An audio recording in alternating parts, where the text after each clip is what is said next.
The security system alert pinged on my phone at 2:47 p.m. on a Thursday afternoon. Someone had entered my apartment. I was 300 miles away in Washington, D.C., sitting in a classified briefing at the Treasury Department, so I knew with absolute certainty that whoever had triggered my door sensor shouldn't be there. I excused myself from the meeting and pulled up the camera feed on my phone. The image quality was crystal clear. One of the benefits of having security clearance that required regular threat assessments was that I'd been authorized to install government-grade surveillance in my residence. My sister Vanessa stood in my living room, looking around with that familiar expression of casual entitlement she'd worn our entire lives. She walked directly to my home office, barely glancing at anything else. I watched her try the office door. Locked as always. She pulled something from her pocket.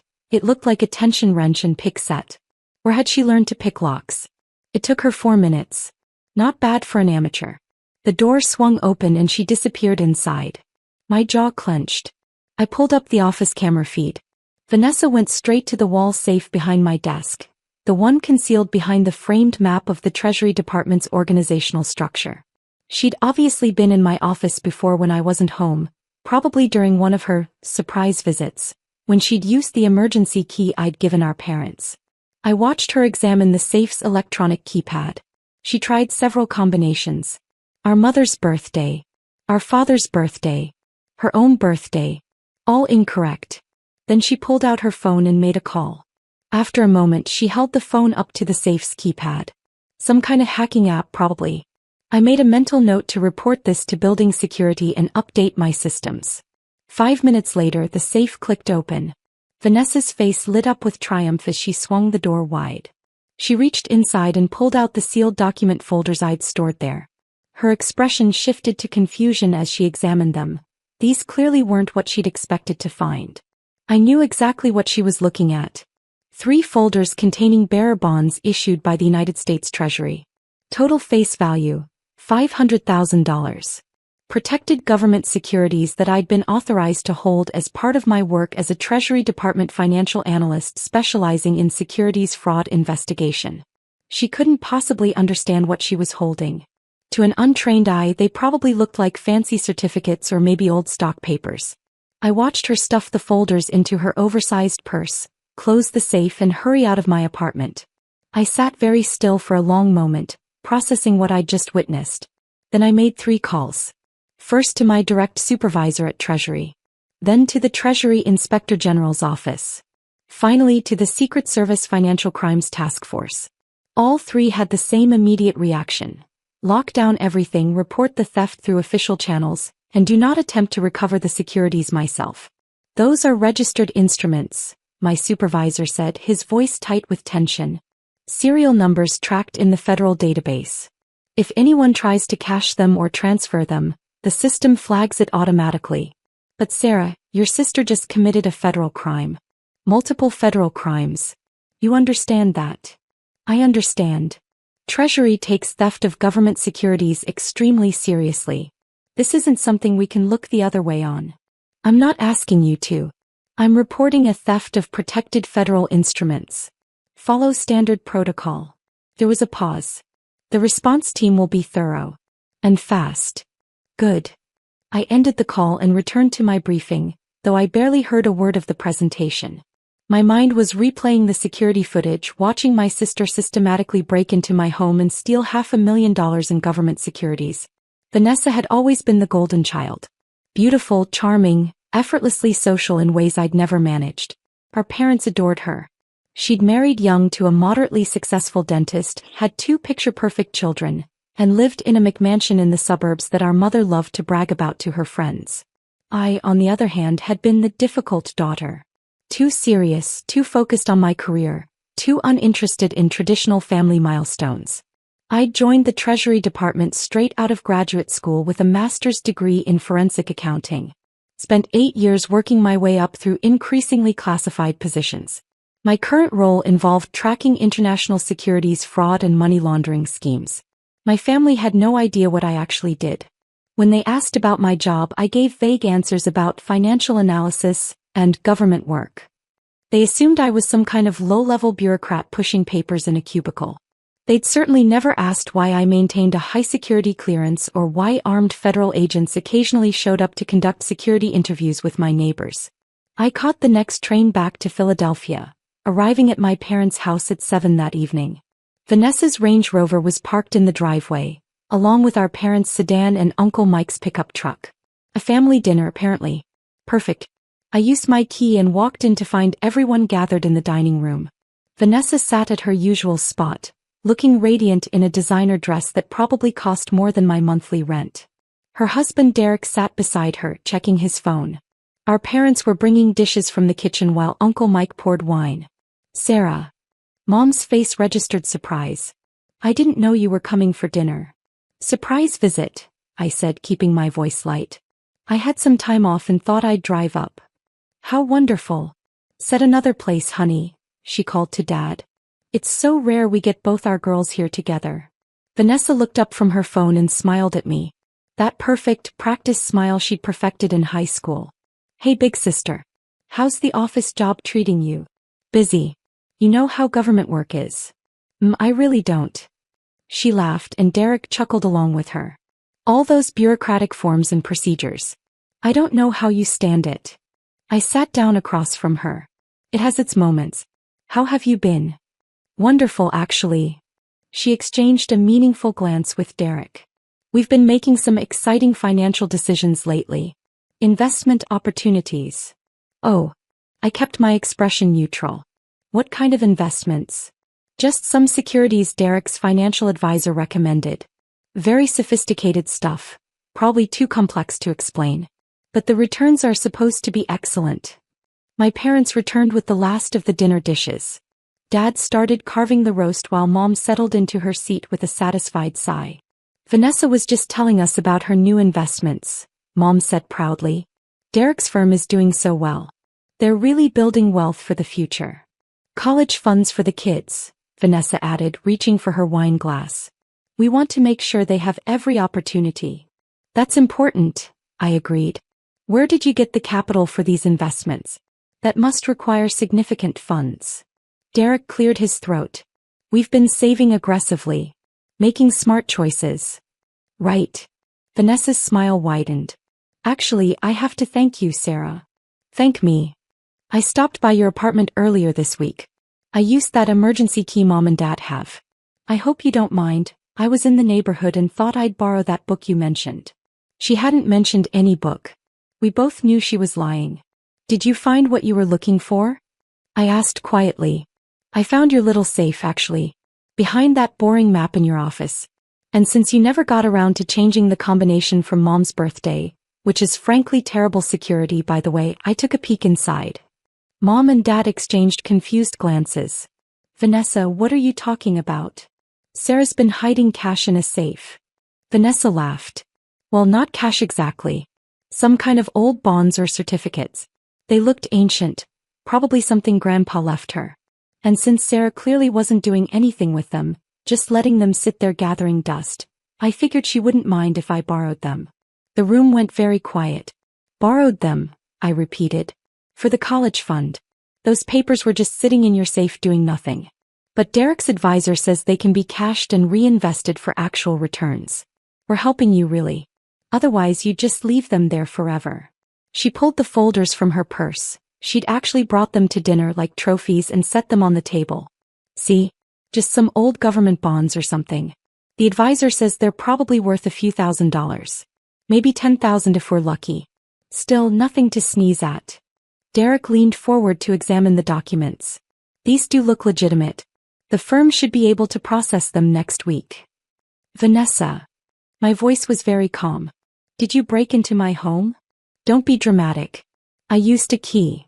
Did you force open my locked office door? She waved a hand dismissively. I learned some things from YouTube. It wasn't that hard. Did you crack my safe security system? There's an app for that. Honestly, Sarah, if you're going to keep valuables, you need better protection. Anyone could have gotten in there. I looked at my parents. Dad was frowning now, starting to realize this might be more serious than Vanessa was making it sound. Mom still looked confused, caught between her two daughters. You committed breaking and entering, I said to Vanessa. You defeated a secured lock, compromised an electronic safe, and stole the contents. Stole. Vanessa laughed. Sarah, we're family. It's not stealing when it's from your sister. Besides, you clearly weren't using them. When was the last time you even looked at those papers? Last month. During my quarterly audit. You're what? I pulled out my phone and set it on the table. Those aren't old bonds from Grandpa. Those are bearer bonds issued by the United States Treasury. Current series. Total face value, $500,000. They're registered federal instruments that I'm authorized to hold as part of my position with the Treasury Department. The color drained from Vanessa's face. What are you talking about? I'm a senior financial analyst with the Treasury Department's Securities Fraud Investigation Division. I hold a top-secret security clearance. Those bonds in your purse are protected government securities that I maintain custody of as part of my work investigating international financial crimes. Derek's hand froze on his wine glass. Government securities? Specifically, instruments used to track and identify securities fraud patterns. Each bond is serialized and registered in the federal tracking database. The moment anyone attempts to cash them, transfer them, or even verify them with a financial institution, the system automatically flags the transaction and notifies the Treasury Inspector General's office. You're joking. Vanessa's voice had gone shrill. You're making this up to scare me. I reported the theft 4 hours ago. To my supervisor, to the Inspector General, and to the Secret Service Financial Crimes Task Force. They've been tracking your movements since you left my apartment. The doorbell rang. Everyone at the table jumped except me. I'd been expecting this. That, I said quietly, is the response team. The doorbell rang again, followed by a loud knock and a commanding voice. Treasury Inspector General. We need to speak with Vanessa Morrison. Mom's face went white. Sarah, what is happening? Vanessa committed multiple federal crimes. Now she's going to face the consequences. Dad stood up. I'll get the door. Dad, no. Vanessa grabbed his arm. Don't let them in. Sarah's lying. This is some kind of sick joke. It's not a joke. I looked at her directly. You broke into a secured residence. You defeated anti-tamper measures on a protected safe. You stole $500,000 in United States Treasury instruments. You just told this entire table that you plan to cash those instruments through a financial advisor. That's theft of government property, tampering with federal security measures, and attempted securities fraud. All federal felonies. The knocking grew more insistent. We have a warrant. Open the door now. Derek pushed back from the table, his face ashen. Vanessa, what did you do? I didn't know. Her voice cracked. How was I supposed to know she had government bonds? He works a boring office job. She never tells us anything about what she does. I have top secret clearance, I said. I can't tell you anything about what I do. That's what clearance means. Dad opened the front door. 4 federal agents in tactical gear entered, led by a woman in a Treasury Inspector General jacket. She held up her credentials.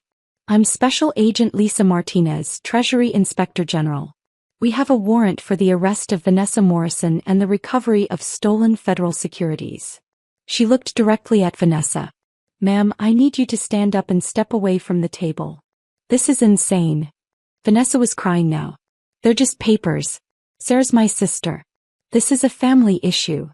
Ma'am, the instruments you stole are United States Treasury bearer bonds with a combined value of $500,000. They are registered federal securities protected under 18 U.S.C. Section 641. Your theft of these instruments, combined with your stated intent to cash them, constitutes multiple federal violations. Agent Martinez's voice was professional but firm. Stand up, please. Vanessa looked around wildly. At our parents, at Derek, at Uncle Mike. Somebody do something. She's sending me to jail over some stupid bonds. $500,000, Agent Martinez corrected. In protected government securities. Not stupid. Federal property. 2 agents moved forward and pulled Vanessa to her feet. She tried to jerk away, but they were professionals. Vanessa Morrison, you're under arrest for theft of government property, defeating federal security measures, and attempted securities fraud. You have the right to remain silent. Sarah, please. Vanessa's perfect makeup was running now, black mascara streaking down her face. I'm your sister. We grew up together. You can't do this to me. You did this to yourself, I said quietly. You broke into my home. You stole federal property. You just told everyone at this table you were planning to cash those bonds. I didn't make you do any of that. They put handcuffs on her wrists. Derek stood frozen, staring at his wife as if seeing her for the first time. Agent Martinez picked up the folders from the table, examining them briefly. All three are present. Serial numbers match the reported theft. She looked at me. Dr. Chen, we'll need you to come to the field office tomorrow to verify the instruments and provide a formal statement. Of course. What time? 9 a.m. Ask for Agent Martinez. She nodded to her team and they began escorting Vanessa toward the door. My sister was sobbing now, her designer dress rumpled, her perfect hair disheveled. Mom. Dad. Don't let them take me. Please. Our parents stood helpless, watching their golden child being arrested by federal agents in their dining room. Wait. Mom's voice was barely a whisper. How long could she? Agent Martinez paused at the door. Theft of government property carries up to 10 years. Defeating federal security measures adds another 5. Attempted securities fraud is another 20. The U.S. attorney will determine final charges, but your daughter is looking at substantial federal prison time. 35 years? Dad's voice cracked. For taking some bonds from her sister? For stealing $500,000 in protected federal securities, sir. The Treasury Department doesn't negotiate on these charges. They can't. It would compromise national financial security. They took Vanessa out to one of the black SUVs parked in the driveway. Through the window I watched them secure her in the back seat, still crying and protesting. The dining room was silent except for Mom's quiet weeping. Finally, Uncle Mike spoke. Sarah, what exactly do you do for the government? I investigate international securities fraud. Money laundering schemes. Criminal organizations that try to manipulate financial markets. I work with classified information and handle sensitive federal instruments as part of my investigations. And Vanessa just stole $500,000 in Treasury bonds that are actively tracked by federal databases, yes. The moment she walked out of my apartment with them, the system flagged the theft. When she told her financial advisor about them, he would have been legally required to verify them with Treasury. That verification would have triggered an automatic federal investigation even if I hadn't reported it. Derek sank back into his chair. The advisor. Oh God. When he tries to cash them, he'll be questioned as a potential co-conspirator, I confirmed. Treasury will investigate whether he knew they were stolen. If they determine he was involved in any way, he'll face charges too. We didn't know. Derek's voice was hollow. I swear we had no idea she'd stolen them. She told me she'd found some old bonds in your apartment and you'd said she could have them. That's not what happened. She broke into my home, picked my office lock, cracked my safe and stole federal property. The security footage shows everything. Mom looked up at me, her face streaked with tears. Security footage? I maintain surveillance systems in my residence. It's required for my clearance level. The footage has been turned over to the Inspector General's office. It shows Vanessa's entire break-in, including the timestamps and her techniques for defeating my locks. You were watching, Mom said slowly. When she broke in, you were watching it happen. I was in Washington, D.C. for a classified briefing. I got the security alert on my phone and pulled up the camera feed. And you just watched her steal from you? You didn't call her? Didn't try to stop her? I called the Treasury Inspector General's office and followed protocol for reporting theft of federal securities. That's what I'm required to do. Dad's hands were shaking. She's your sister, Sarah. Your own sister. How could you let them arrest her? Over money. Over federal crimes, Dad. This isn't about money between siblings. This is about theft of United States government property. If I'd failed to report it, I would have been charged with conspiracy and lost my clearance. My career would be over and I'd probably go to prison alongside her. But surely you could have worked something out, Mom pleaded. Given her a warning. Told her to return them. The bonds were in her possession for 4 hours. In that time she contacted a financial advisor and initiated the process of cashing them.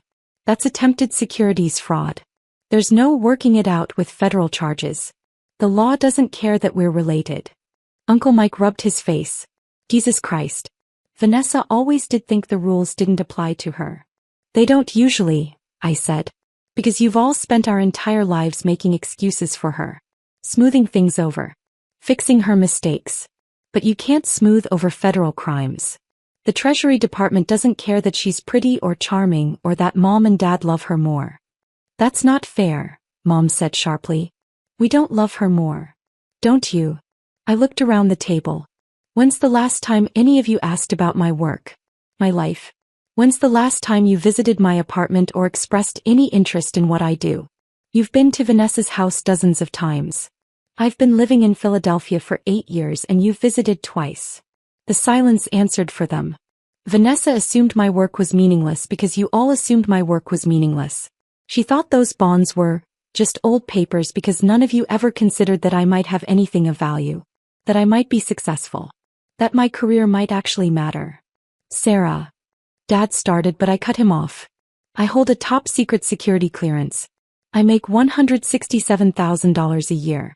I've received 3 commendations from the Secretary of the Treasury for my work dismantling international fraud networks. Last year I helped recover $90 million in stolen securities. But none of you know that because you never asked. Derek was staring at me like I was a stranger. Vanessa told me you were probably making 40 or 50,000. She told you that because she assumed it. Because you all assumed it. Because I don't live in a McMansion or drive a Range Rover or brag about my salary at family dinners. Where does your money go? Uncle Mike asked, genuinely curious now. Investments. Retirement accounts. Charitable foundations. I live simply because I prefer it that way, not because I can't afford otherwise. But Vanessa looked at my lifestyle and assumed poverty. She assumed those bonds in my safe were some forgotten inheritance rather than active federal instruments I'm responsible for protecting. Agent Martinez had returned from processing Vanessa into the vehicle. Dr. Chin, one more thing. We found evidence in Mrs. Morrison's phone records that she'd been researching how to open safes for the past 2 weeks. She also made several searches about cashing old bonds and whether family members could claim them. This wasn't an impulsive decision. She planned this. The weight of that settled over the room. 2 weeks, I said softly. She spent 2 weeks planning to rob me. The U.S. attorney will use that to demonstrate premeditation. It strengthens the case significantly. Agent Martinez glanced at Vanessa's husband. Mr. Morrison will need to interview you as well. You're not under arrest, but we need to establish what you knew about your wife's plans. Derek nodded mutely. Agent Martinez left and the room fell silent again. The trial took 9 months to reach court. Vanessa's attorney tried everything, claiming she thought the bonds belonged to the family, arguing she didn't understand their value, suggesting I'd given her permission to access my apartment. None of it worked. The security footage was damning. It showed her systematically breaking into my home, picking my office lock with tools she'd purchased specifically for that purpose, using a safe-cracking app on her phone and stealing the folders containing the bonds. Her phone records showed the 2 weeks of research. Her text messages to Derek revealed she knew the bonds might be valuable. She'd written found Sarah's secret stash, might be worth serious $, the day she'd stolen them. The financial advisor testified that she'd contacted him about old Treasury bonds, and asked about maximum returns with no questions asked. He'd refused and reported the conversation to his compliance department, which had flagged it with Treasury before Vanessa was even arrested. The federal prosecutor walked the jury through each element of each crime. Theft of government property. The bonds were federal instruments. Vanessa had taken them without authorization. They were worth over $500,000. Defeating federal security measures. She'd researched and purchased lock-picking tools, used an app to crack the safe's electronic security. Attempted securities fraud. She tried to cash the bonds through a financial advisor, knowing they weren't hers. The jury deliberated for 6 hours. Guilty on all counts. The judge sentenced her to 12 years in federal prison and ordered her to pay $500,000 in restitution, plus an additional $150,000 in fines for the security violations. Vanessa sobbed throughout the sentencing. Mom and Dad sat in the gallery looking 10 years older than they had 9 months ago. Derek had filed for divorce 3 months into the trial. The judge addressed Vanessa directly before imposing sentence. You didn't steal from a store or a stranger. You systematically planned and executed a theft from your own sister, targeting her specifically because you believed she was vulnerable and her work was unimportant. You violated her home, her security, and her trust. The fact that the stolen property was federal securities makes this a matter of national security, not just family drama. This court cannot and will not treat theft of government property lightly, regardless of familial relationships. Mom tried to talk to me after the sentencing. I wasn't cruel, but I was clear. She made her choices, Mom. Every single step of the way she chose to do this. She's still your sister. And I'm still the daughter you couldn't be bothered to visit or ask about. I'm still the one whose career you dismissed as unimportant. Vanessa didn't come up with the idea that my work was meaningless on her own. She learned it from you. Mom flinched. That's not fair. Isn't it? When's the last time you asked about my job? When's the last time you expressed pride in anything I've accomplished? You bragged about Vanessa's house, her husband, her kids. What have you ever bragged about regarding me? She had no answer.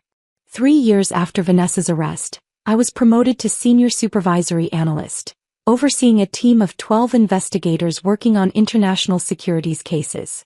My clearance was upgraded to top secret/SCI. The Secretary of the Treasury personally presented me with a Distinguished Service Award for my work on a case that recovered $340 million in fraudulent bonds. My parents didn't attend the ceremony. I didn't invite them. Vanessa will be eligible for parole in 9 years. The restitution judgment isn't going away. She'll be making payments for the rest of her life.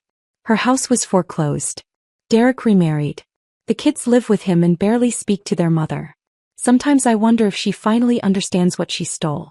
If she's realized that her boring bureaucrat sister was actually protecting $500,000 in federal securities as part of work that matters on a national scale. But mostly I just focus on my work. The securities markets don't care about family drama. The fraud cases don't need validation from people who can't understand them. The work just matters. And that's enough. My apartment has military-grade security now. Biometric locks, encrypted safes with tamper-evident technology, AI-monitored surveillance systems. The Inspector General's office approved the upgrades and Treasury paid for installation. I never changed the emergency key policy though. My parents still have a key. They've never used it to visit. I'm not bitter about it. I'm just done expecting things from people who fundamentally never valued what I do. Last month, one of my investigations led to the arrest of an international fraud ring that had stolen $2.3 billion in securities from 7 countries. The case made headlines across financial news networks. 3 foreign governments sent official commendations. I thought about sending the news articles to my parents. Then I thought about years of boring office job, and when are you going to do something important with your life? And, Vanessa's doing so well, maybe you should be more like your sister. Instead, I filed the commendations in my office and moved on to the next case. Some people spend their whole lives waiting for their family to recognize their worth. I decided to stop waiting and just keep protecting the financial security of the United States. The bonds don't need my family's approval to matter. Neither do I. Vanessa writes occasionally. Letters from federal prison in West Virginia where she's serving her sentence. They start with apologies and end with requests. Mostly asking if I can talk to the prosecutor about reducing her sentence or help with her restitution payments, or write letters to the parole board. I don't respond. Not out of cruelty. But because some lessons can't be learned if someone keeps rescuing you from the consequences of your choices. She spent our entire lives believing the rules didn't apply to her. That her charm and beauty and status as the favorite daughter meant she could take what she wanted without consequences. Federal prison is teaching her otherwise. And I'm teaching myself that my worth isn't determined by whether my family recognizes it. The work is enough. The cases I solve, the frauds I prevent, the securities one protect. That's enough. Some people are born into families that celebrate their success. Others have to build their validation from classified briefing to classified briefing, from commendation to commendation, until the work speaks for itself so loudly that even the doubters can't pretend not to see it. I built mine. And no one, not even family, can steal that away. Not anymore.